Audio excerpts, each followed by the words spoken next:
एक मैंने कल भी आप लोगों से शुरू में एक बात कही थी, आज फिर मुझे बोलना पड़ रहा है ना।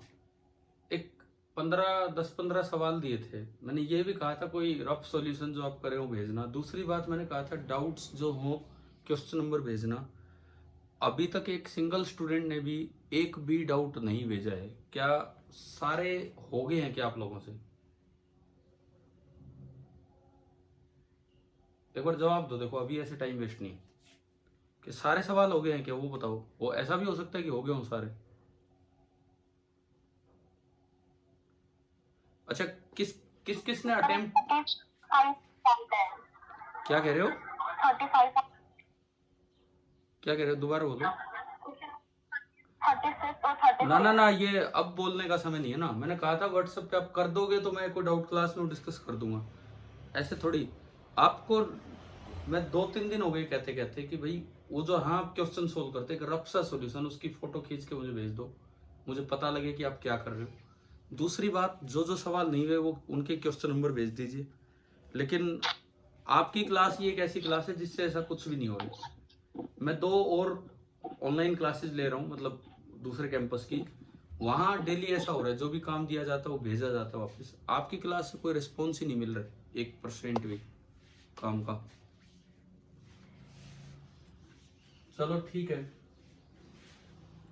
अभी तो हम आगे बढ़ रहे हैं भाई। आज अगर किसी को उचित लगे ये कि वो जो सवाल है वो कर लिए हो तो हम भेजें, तो आप भेज देना। डाउट्स के क्वेश्चन नंबर लिख के भेज देना अलग से। हम लोग जो पढ़ने लग रहे थे, एंगुलर प्रोजेक्शन पढ़ रहे थे, है ना। और एंगुलर प्रोजेक्शन में ही हम डिफरेंट डिफरेंट केसेस अपने ऑब्जर्व करने लग रहे थे। मैं एक बार पार्टिसिपेंट्स पे नजर डाल रहा हूं। फिलहाल पार्टिसिपेंट्स है 21, मींस 19 स्टूडेंट्स आर प्रेजेंट। एक मिनट भाई।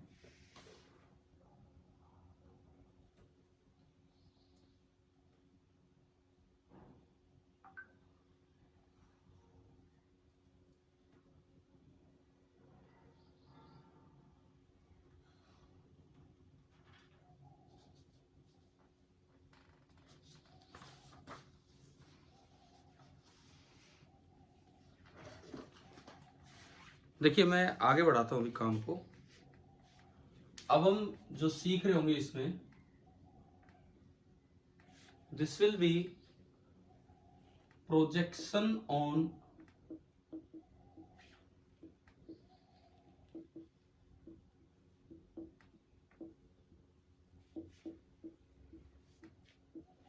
Inclined plane.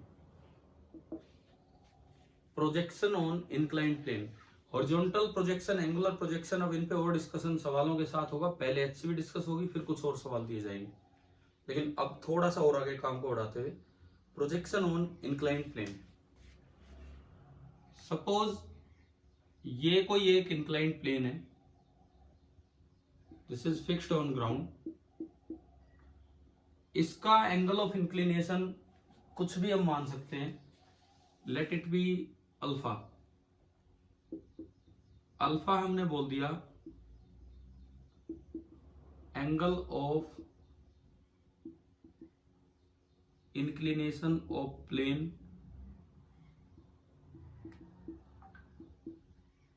Angle of inclination of plane with the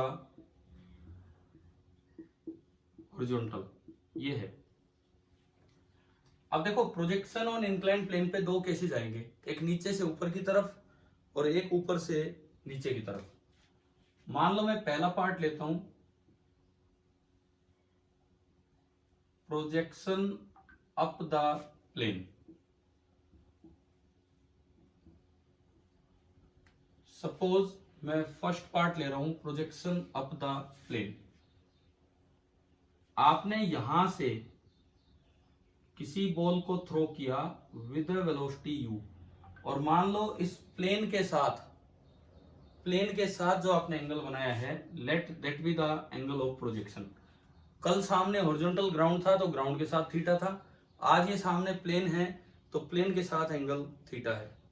theta हम बोलेंगे, थीटा जो है पिछली बार की तरह ही एंगल ऑफ प्रोजेक्शन, लेकिन हॉरिजॉन्टल के साथ नहीं है, प्लेन के साथ है।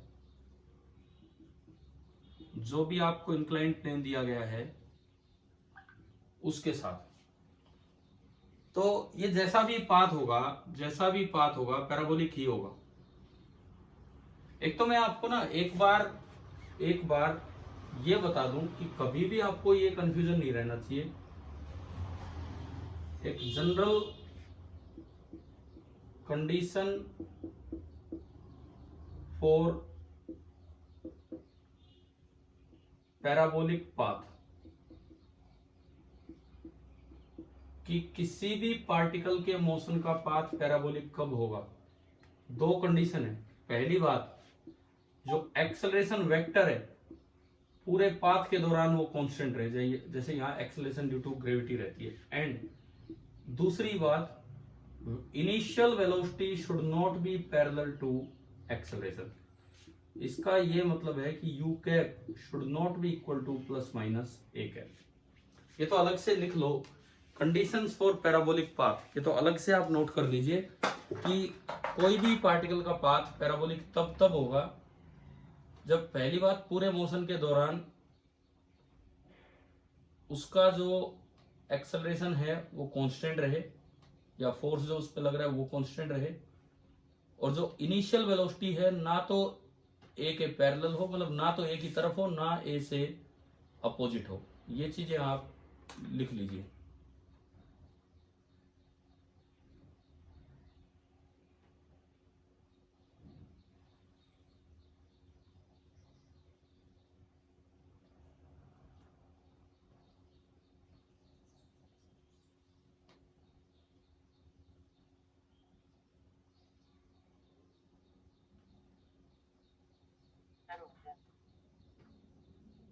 और ये साइड वाला फिर डायग्राम भी बना लीजिए, फिर हम आगे बढ़ते हैं।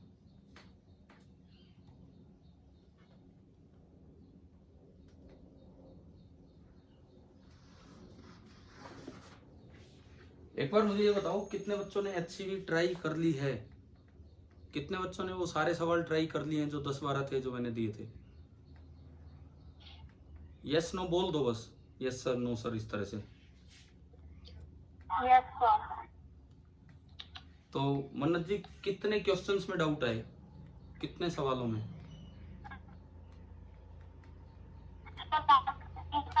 जितने करें और 46 और 46 में 36 और 36 में डाउट है। नहीं, आप एक काम कीजिए, हमारा जैसे जो शेड्यूल के मुताबिक कल हमारी डिस्कशन क्लास है, डाउट क्लास है, तो मैं कल 12 बजे क्लास लूंगा दोपहर में, और ये श्योर है वो डाउट क्लास ही होगी, मतलब ये अच्छी वाले सवाल। लेकिन आप उससे पहले आप लोग अपने क्वेश्चन नंबर लिख के पर्सनली मुझे मैसेज करेंगे कि भाई ये क्वेश्चन उसमें डिस्कस होने हैं, तो मैं उस क्लास में जल्दी से फटाफट से कर करके वो क्वेश्चन डिस्कस करूंगा। नहीं तो पूछते पूछते टाइम निकल जाएगा, कुछ नहीं हो पाएगा। ठीक है, याद रखोगे सभी बच्चे? ठीक है। और वो सॉल्यूशन भेजने का काम तो कोई करता ही नहीं है, जिस सवाल में डाउट आए थी उसका भेज दिया करो, कुछ तो किया करो। चलिए अब projection of the plane start करते हैं। देखिए,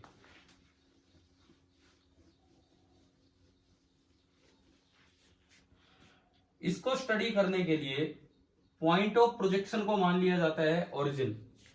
जब आप ग्राउंड पे एंगुलर प्रोजेक्शन पढ़ते थे तो पॉइंट ऑफ प्रोजेक्शन को ओरिजिन, जो प्लेन होता था हॉरिजॉन्टल होता था उसको एक्स और उसके परपेंडिकुलर को वाई। यही काम यहां करेंगे। जो प्लेन है, प्लेन उसको हम बोलेंगे कौन सा एक्सिस, एक्स एक्सिस, और प्लेन के परपेंडिकुलर जो होगा उसको हम बोल देंगे कौन सा एक्सिस, वाई एक्सिस। मयंक है क्या इस क्लास में? Mayank from Dahina. Yes sir. Mayank, आपने 2-3 दिन पहले एक क्वेश्चन भेजा था on inclined plane, projection on inclined plane, है ना? भेजा था ना आपने। आप एक बार ये टॉपिक होता है उसके बाद ट्राई करना, नहीं तो मैं आपको करवा दूंगा, ये क्लास में लिख के भेज दूंगा ग्रुप पे, देख लीजिए। अब पहले इसकी शुरुआत करें कि पढ़ना कैसे है। अच्छा, अब जब वही उत्सव वाली हमें टेबल बनानी पड़ेगी, अगर इस तरह का ये बना लिया है तो, क्योंकि जो कुछ भी होगा उसके बाद ही होगा। यहां से इसको थ्रो किया, ये 90 डिग्री है भाई पूरा एंगल, यहां से इसको थ्रो किया एट टी इक्वल टू 0, और जब ये जाके टकराएगा तो टाइम ऑफ फ्लाइट हो जाएगा कैपिटल टी। तो हम उसी तरह की टेबल अपनी तैयार करें। यहां पर फिजिकल क्वांटिटी, यहां पे एक्स कंपोनेंट एंड यहां पे वाई कंपोनेंट।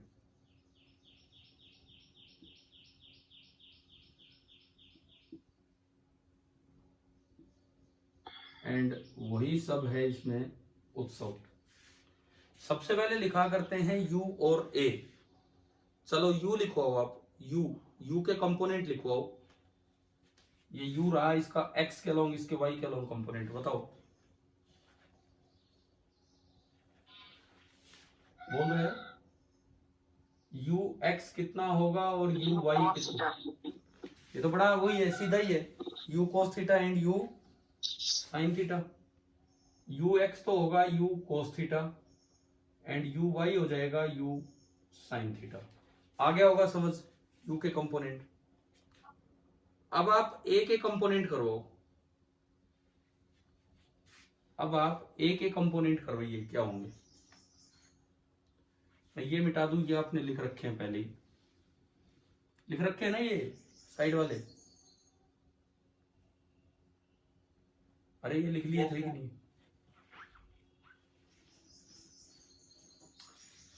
अब आप ए के कंपोनेंट बताएं। एक्सेलरेशन ड्यू टू ग्रेविटी होगा vertically downward, acceleration due to gravity होगा वर्टिकली डाउनवर्ड, तो उसका वाई के अलोंग कंपोनेंट और उसका एक्स के अलोंग कंपोनेंट। एंगल ढूंढ के लाओ, ये अल्फा तो ये 90 माइनस अल्फा, तो ये भी अल्फा आएगा। क्या ये समझ आ गया यहां तक।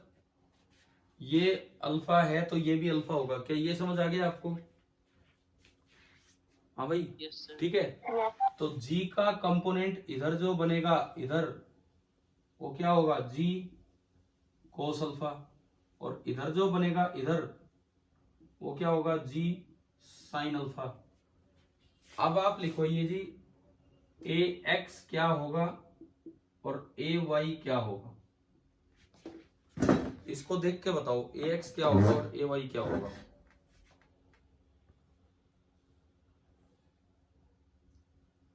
बोलो।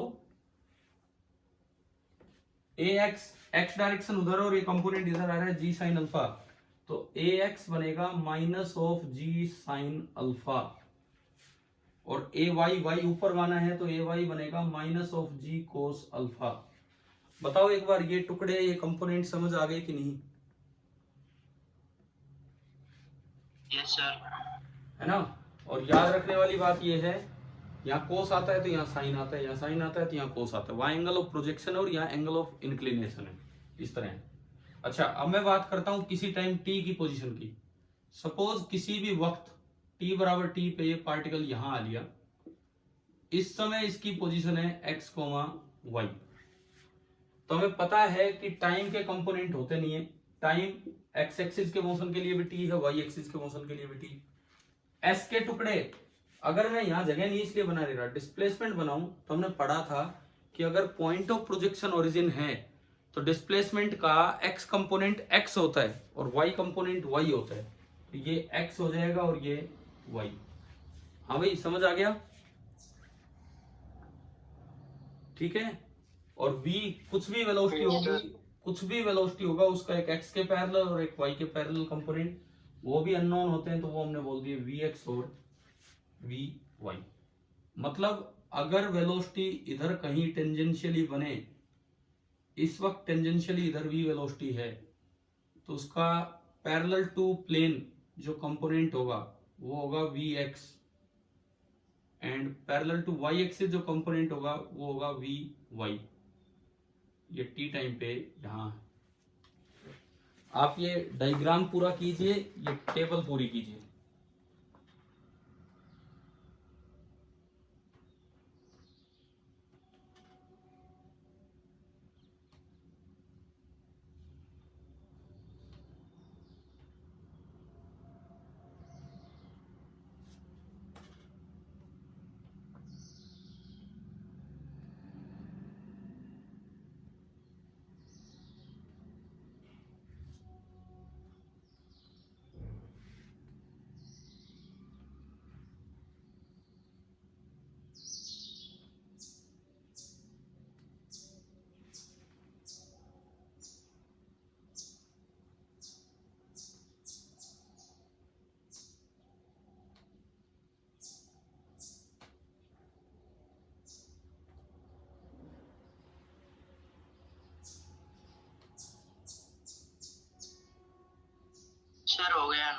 ठीक है, चलो अब इसमें कुछ चीजें आगे निकालने की तरफ हम बढ़ते हैं। सबसे पहले आप निकालिए पोजीशन एट टाइम टी। निकालो जो तरीके आपने पढ़े हैं उस तरीके से। Position at time t, x Y.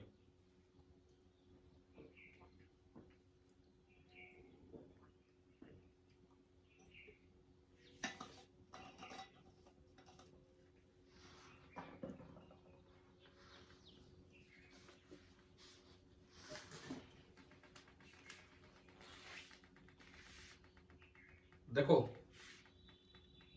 पहली चीज हम निकालते हैं, मैं एक बार इसको मिटा दूं, टेबल नोट कर लिया आपने, आपसे पूछ लेंगे हम वैल्यूज। तो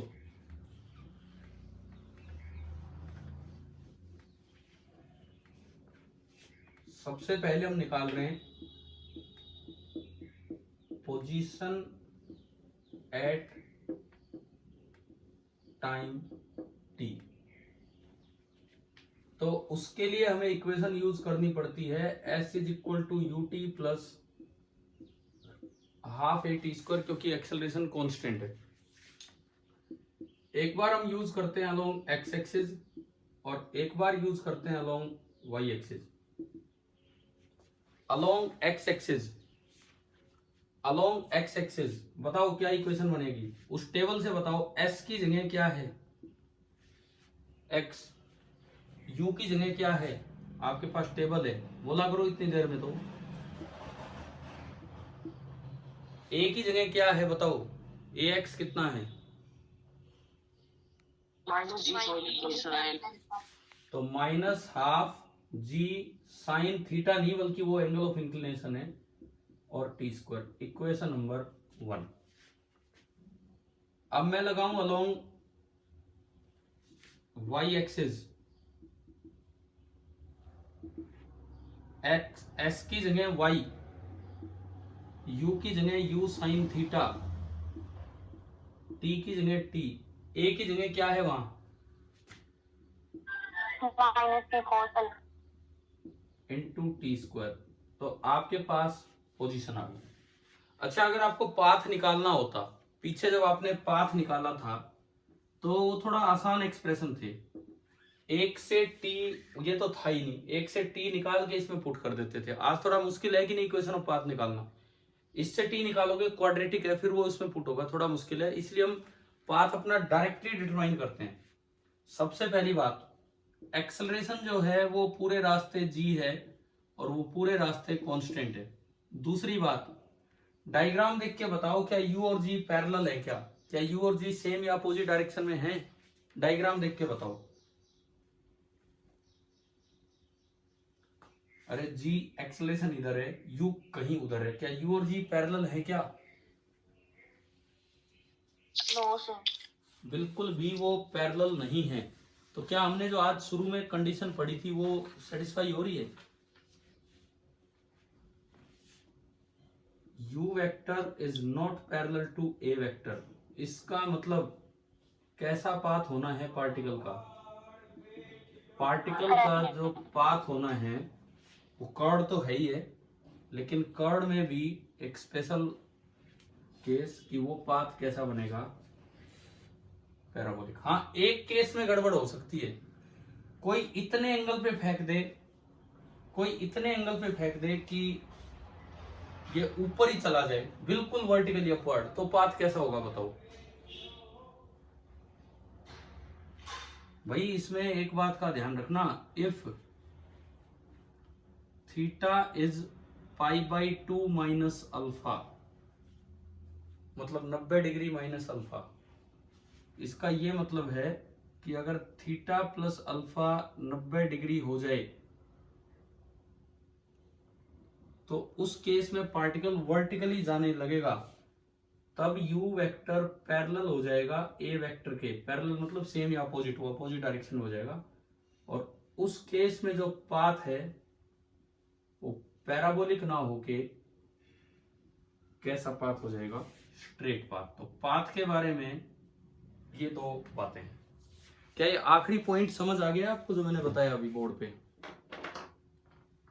यस सर। ठीक है, इसको नोट कीजिए आप ना।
हो गया सर। ठीक है, तो अब आप निकालिए इसका time of flight.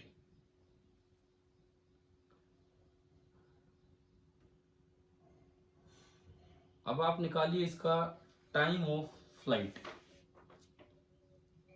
Capital T कैसे निकाले, जैसे एंगुलर प्रोजेक्शन में निकालते थे वैसे ही आपको निकालना होगा।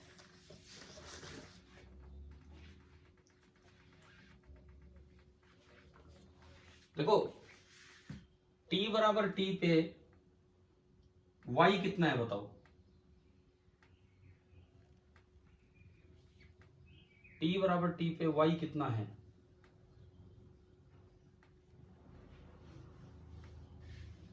बोलो भाई। 0। हाँ, आप टाइम ऑफ फ्लाइट उसमें कैसे निकाला था, आप एक बार अपनी कॉपी में देखो। एंगुलर प्रोजेक्शन ऑन ग्राउंड के केस में आपने टाइम ऑफ फ्लाइट बिल्कुल ऐसे ही निकाला होगा। आपने टाइम ऑफ फ्लाइट बिल्कुल ऐसे ही निकाला होगा कि एट t बराबर t y कितना हो जाना है? 0। वहां भी वही किया था। तो put in equation number 2। Equation 2 में y की जगह 0 रख दिया, u साइन थीटा, t की जगह capital T minus half g cos alpha into t square. यहां से अगर आप देखोगे तो g/2 into cos alpha into t square बराबर u sine theta into T. एक t से एक t कटेगा और टाइम ऑफ फ्लाइट का आंसर आ गया 2u sine theta upon g cos alpha. अब एक्चुअली इसको अगर जनरलाइज करना हो, इस टाइम ऑफ फ्लाइट को जनरलाइज करना हो, तो इसका तरीका ये होता है t बराबर 2 times mode of u perpendicular upon a perpendicular. ये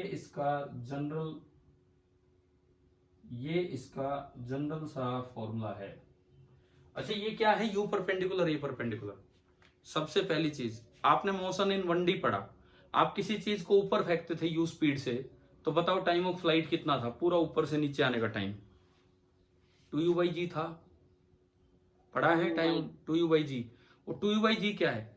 जहां फेंक रहे हो प्लेन सीधा है, तो उसके परपेंडिकुलर डायरेक्शन में इनिशियल वेलोसिटी वो पूरी u है, उसके परपेंडिकुलर डायरेक्शन में एक्सेलरेशन का मोड वो पूरा g है, तो 2u/g। फिर जब आपने ग्राउंड पे फेंका, ग्राउंड पे तो आपने यूं फेंका था किसी एंगल थीटा पे, तो बताओ u परपेंडिकुलर कितना था? u perpendicular u sine theta, और a परपेंडिकुलर इसके पूरा g था। तो हमारा आंसर आ गया था 2u perpendicular upon a perpendicular, यानी कि 2u sine theta upon g। यहां देखो u perpendicular to the plane, plane के परपेंडिकुलर लेना है, इस प्लेन के, ग्राउंड यहाँ पे प्लेन है, तो प्लेन के परपेंडिकुलर जो है u, this is u perpendicular, this is u perpendicular, और u परपेंडिकुलर कितना है? u sine theta, and acceleration का perpendicular component, this is acceleration parallel, and this is u parallel. एक बार बताओ, क्या u परपेंडिकुलर a परपेंडिकुलर की terms में टाइम ऑफ फ्लाइट हमें समझ आ गया है क्या? तो अपने डायग्राम में भी चीजें बढ़ा दो और ये नोट भी कर लीजिए आप।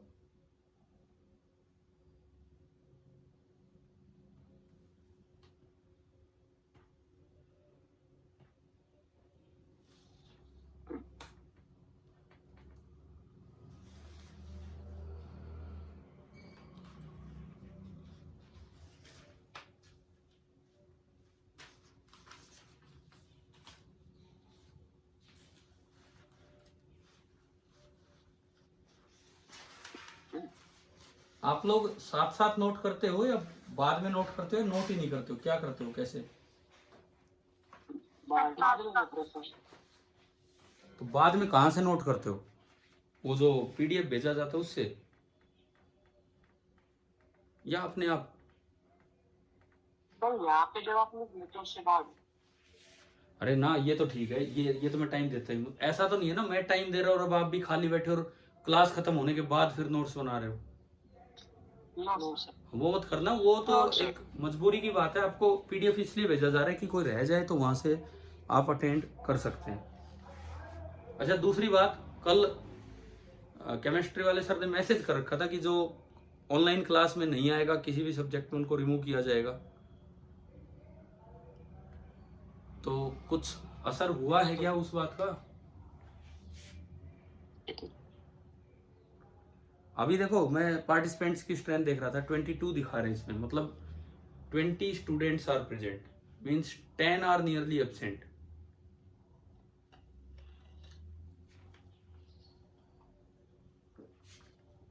कल शाम को केमिस्ट्री क्लास हुई थी आपके इस पे ऑनलाइन, यस सर। तो उसमें नियरली क्या स्ट्रेंथ थी जो मतलब इस तरह के मैसेज आ रहे थे? वो 30 10 के आसपास थे सर। एक बच्चा कह रहा है 30, एक कह रहा है 10।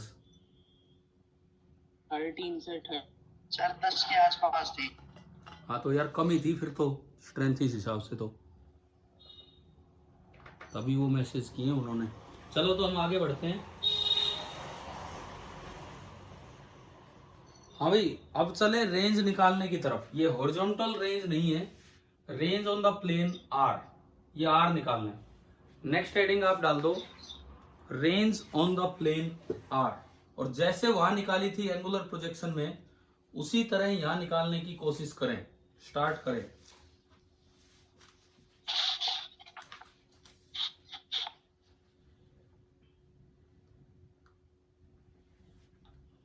रेंज ऑन द प्लेन बिल्कुल उसी तरीके से स्टार्ट कीजिए।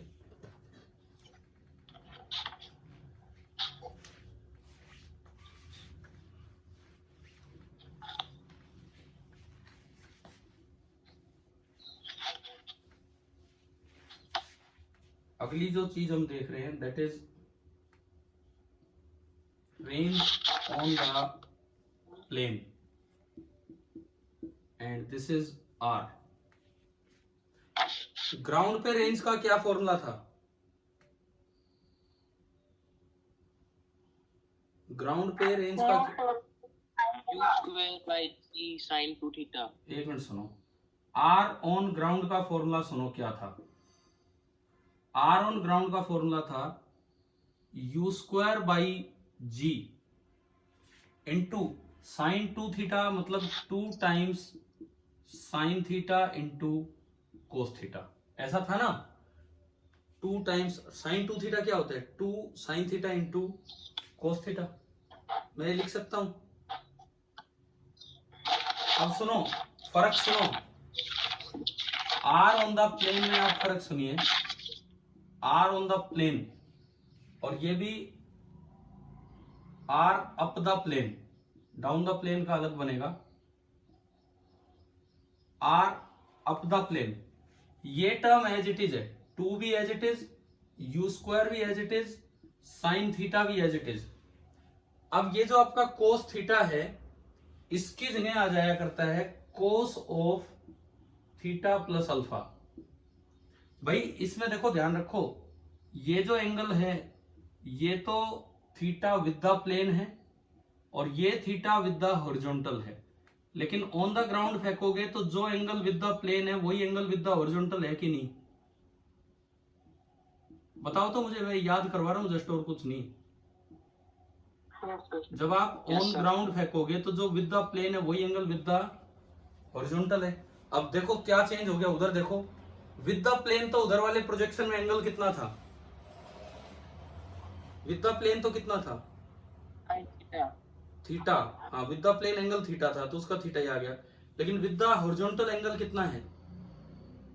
Theta plus alpha. तो मैं थोड़ा रिलेट करके आपको बता रहा हूं, डिवाइडेड बाई, दरअसल यहां होता है जी कोस स्क्वायर अल्फा, यहां पे ये है जी कोस स्क्वायर 0 डिग्री। 0 क्यों? अगर आप ऑन ग्राउंड फेंकोगे तो प्लेन और ग्राउंड के बीच का एंगल कितना है? अगर आप ऑन ग्राउंड फेंक रहे हो तो 0 डिग्री। तो असल फॉर्मूला ये है, उसकी स्पेशल फॉर्म ये है। हमने याद किया कि ग्राउंड पे फॉर्मूला होता है u square by g into sine 2 theta, that is 2 u square sine theta cos theta by g. अब आगे सुनो, 2 u square sine of theta, theta is angle of projection with the plane, into cos of angle, वो कौन सा angle है, angle of projection with the horizontal theta plus alpha, upon g time cos square of angle of inclination. यहां angle of inclination 0 है, तो इसको तो जब हम सिंप्लीफाई करते हैं तो ये सिंपली आ जाता है 2 यू स्क्वायर, ना sorry, u square sine 2 theta by g. ये सिमट के ऐसा बन जाता है, जबकि वो सिमट के ऐसा नहीं बनता है। तो इस पर्टिकुलर टॉपिक में जो रेंज का फॉर्मूला होगा वो ये है। एक तो आप इसको प्रॉपर फॉर्मूले की तरह नोट कीजिए पहले, सबसे पहले इसको फॉर्मूले की तरह नोट कीजिए।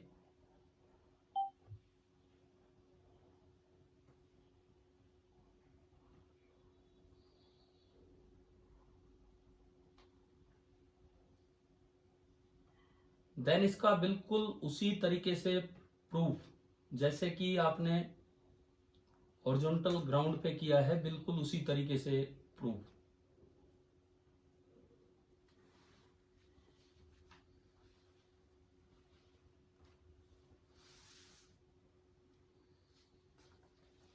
और एक फॉर्मूले की ट्रिग्नोमेट्री की जरूरत पड़ेगी।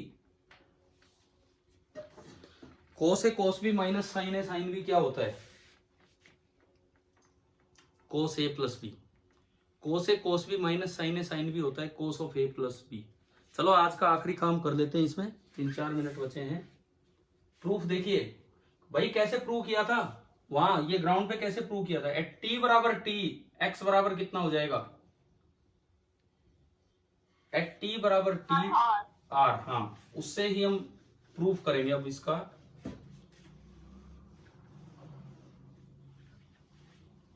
देखिए आखिरी काम इस लेक्चर का प्रूफ। और आप थोड़ा यार काम के प्रति सिंसियर रहो, कल डिस्कशन क्लास होगी, तब तक ये एचसीवी असाइनमेंट तो पूरा कीजिए एटलीस्ट। एट टी बराबर कैपिटल टी, एक्स बराबर आर, एक्स की जो इक्वेशन थी उसमें इसको पुट कीजिए, put in equation number 1। Equation 1 थी एक्स बराबर u cos theta into t minus half g sine alpha into t square. एक बार अपने नोट से चेक करो कि ऐसा ही था क्या। हाँ भाई यही थी क्या इक्वेशन, तो ये आपने पुट किया आर, एक्स की जगह r, u cos theta into capital T minus half g sine alpha into capital T का स्क्वायर। कैपिटल टी आपने इसमें पुट किया तो आर बराबर u cos theta into 2u sine theta by g cos alpha minus half g sine alpha into T का square, 4u square sine square theta upon g cos square alpha. दोनों में आपने LCM लिया, LCM क्या बना, हाँ भाई दोनों का एलसीएम क्या बना, एलसीएम बना जी कोस स्क्वायर अल्फा। तो जी कोस अल्फा से ऊपर मल्टीप्लाई होगा, देखो ये 2 2, दोनों में से 2u स्क्वायर कॉमन आ रहा है, दोनों में से 2u स्क्वायर कॉमन आ रहा है बिल्कुल, ठीक है। यहां बनेगा एक साइन थीटा भी दोनों में से कॉमन आ रहा है, 2u स्क्वायर साइन थीटा दोनों में से कॉमन आया। इसमें कोस अल्फा मल्टीप्लाई होगा तो ऊपर बना cos theta cos alpha minus यहां पहले से ही जो बचा है sine theta sine alpha common लेने के बाद। अब cos A cos B minus sine A sine B क्या होता है,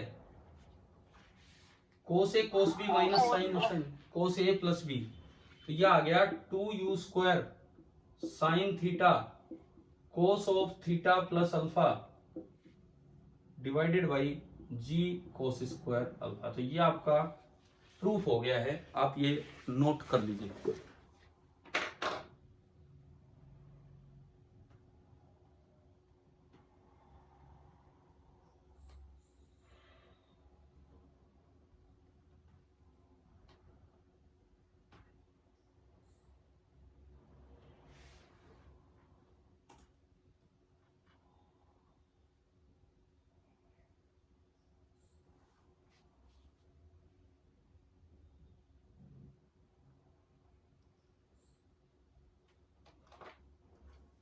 हाँ भाई बताओ, आज की क्लास में यहाँ तक समझ आया? Yes sir. अब इस पे एक होमवर्क, इस पे कंटिन्यूएशन में एक होमवर्क आप ये ले लो, अपने रफ में ट्राई करना। एंगल ऑफ प्रोजेक्शन क्या ले कि रेंज मैक्सिमम हो। वो ग्राउंड पे जब फेंका था तो कितना एंगल ऑफ प्रोजेक्शन लिया था कि रेंज मैक्सिमम हो? 45 डिग्री। हाँ, अब जो फॉर्मूला आया, अगर आप मैथमेटिकली ट्राई कर सके, मैथमेटिक्स है इसमें, एंगल ऑफ प्रोजेक्शन क्या ले कि रेंज मैक्सिमम हो, ये आपको ट्राई कर लेना है। बाकी आप नोट कर लीजिए। Find theta so that R is maximum, ये इसमें एक होमवर्क क्वेश्चन बनता है।